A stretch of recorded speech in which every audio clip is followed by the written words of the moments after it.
चुड़ैल का माया जाल भाग 2 में आपका स्वागत है। सूरज ढल चुका था और गांव अंधेरे की चादर में छुप रहा है।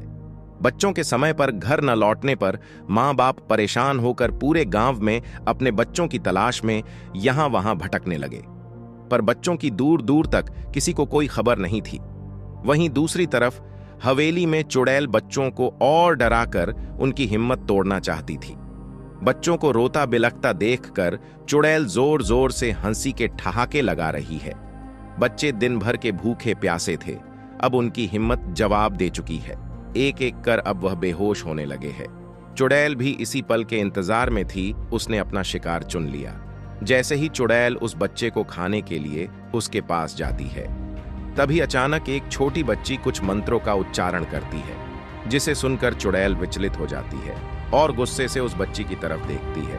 बच्ची अपनी आंखें बंद कर मंत्रों का उच्चारण जोर जोर से करने लगती है। चुड़ैल उन मंत्रों के उच्चारण से परेशान होकर उस बच्ची पर हमला कर देती है, पर वह चुड़ैल उस बच्ची को छू भी नहीं पाती, जैसे कोई कवच उस बच्ची की रक्षा कर रहा हो। यह मंत्र कुछ और नहीं, हनुमान चालीसा है। लगातार मंत्रों के उच्चारण से परेशान होकर चुड़ैल अपनी ही मायावी हवेली से भागने की कोशिश करती है, पर सफल नहीं हो पाती।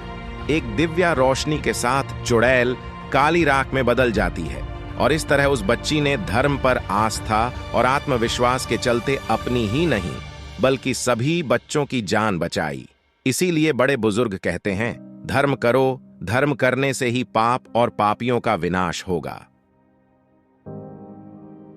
इस तरह की रोमांचक कहानियां को सुनने के लिए हमारे चैनल को सब्सक्राइब करें।